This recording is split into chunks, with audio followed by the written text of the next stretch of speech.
I love Just Cause. It's always been one of my favorite games. It's such a huge, vast, open world to explore. So much to do in it. However, I've loved it too much. I've done everything there is to do. I've played for, I don't know, well over 90 hours of this game. And I've loved it all. But then there's the problem of there's absolutely nothing left to do. So, for the purposes of this review, I'll have to start the game all over again. I'm not going to overwrite my save, of course. I'm not that insane. So what is Just Cause? Well, it would take me too long to explain, so I'll let the game do it for me.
That was just the pre-recorded in-game intro. None of that was me. I'm not that great with cinematography, and if it was me, I would have had it widescreen like it is here. I never knew this game was widescreen until today. Anyway, this is the Grappling Hook, which they failed to show in the intro. Quite an important part of the game. You can use it to swing onto cars and parasail along behind them. Very useful. Nowhere near as useful or fun or advanced as the Grappling Hook from Just Cause 2, so people who'd played that one before this might be quite disappointed with it, but it's still a very handy gadget. So let's actually begin from the beginning. San Esparitian guerrillas have declared war on the Mendoza government. Guerrilla spokesman and revolutionary frontman Jose Carmica says, quote, "Mendoza is a rabid dog that should be put to death." The Republic of San Esperito, once known as the Pearl of the Caribbean, is now an island in turmoil. The guerrilla movement known as the People's Revolutionary Army of San Esperito has been fighting the rule of the nation's president, Salvador Mendoza.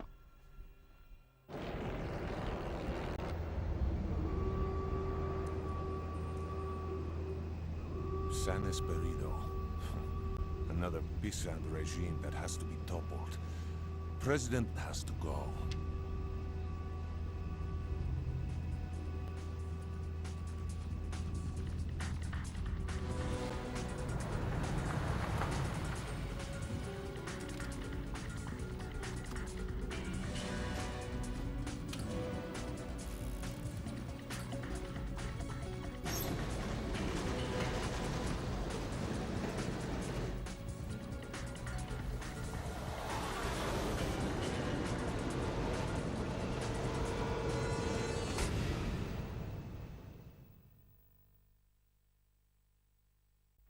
Seems to be problems with left audio. Maybe they'll go away. I don't know. Anyway, we are Rico Rodriguez, and we are skydiving. Rico Rodriguez, nice of you to drop by. I'm waiting for you at El Rosario, but get your ass in gear. I'm expecting company. And we have to go save Sheldon. So, Rico Rodriguez. He's like a mix between James Bond and Antonio Banderas. He's a smooth-talking, nigh-invincible badass with lots of guns. And explosive thingies. And a grappling hook. And other cool stuff. He can do anything. And it's our job to liberate this gigantic island you see before us. Huge, huge map. It dwarfs San Andreas, the map I used to think was pretty big. No, that's nothing. If the Just Cause map is this whole video screen area, then the San Andreas map is that mini-map in the corner. It seriously is this big. It's huge.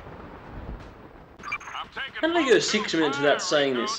Just Cause was made for Xbox 360 and PC, and those versions look much way better than this, obviously.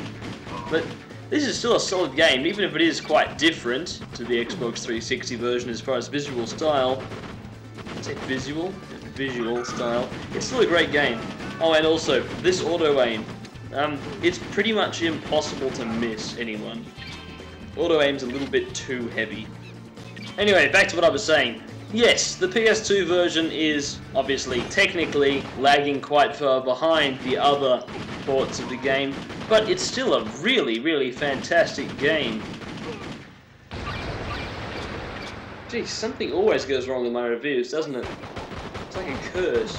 Okay, anyway, so, you, Rico Rodriguez, have these twin pistols that never run out of ammo, which kind of make a lot of other weapons pointless, especially other pistols.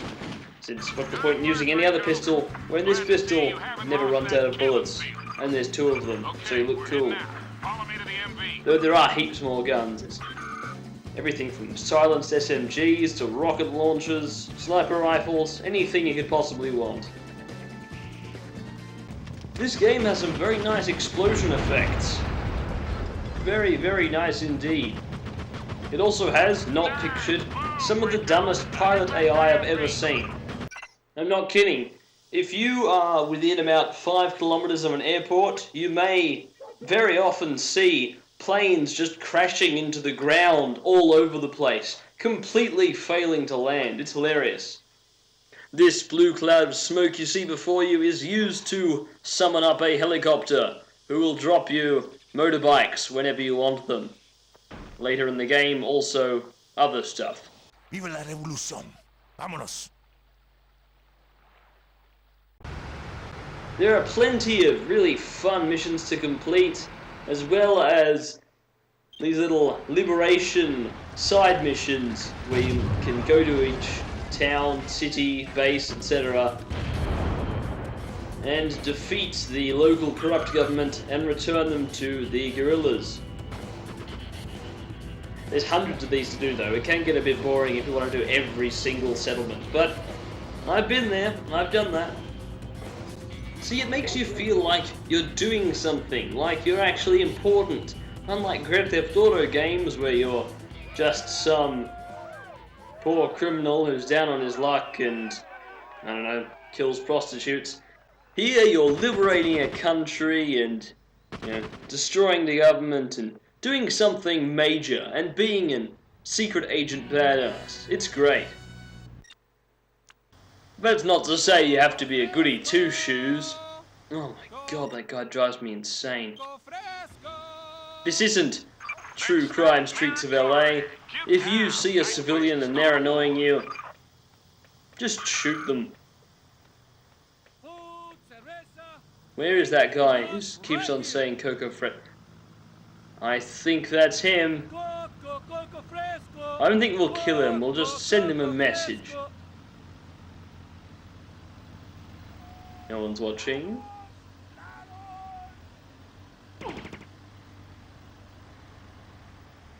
I think he's stopped now.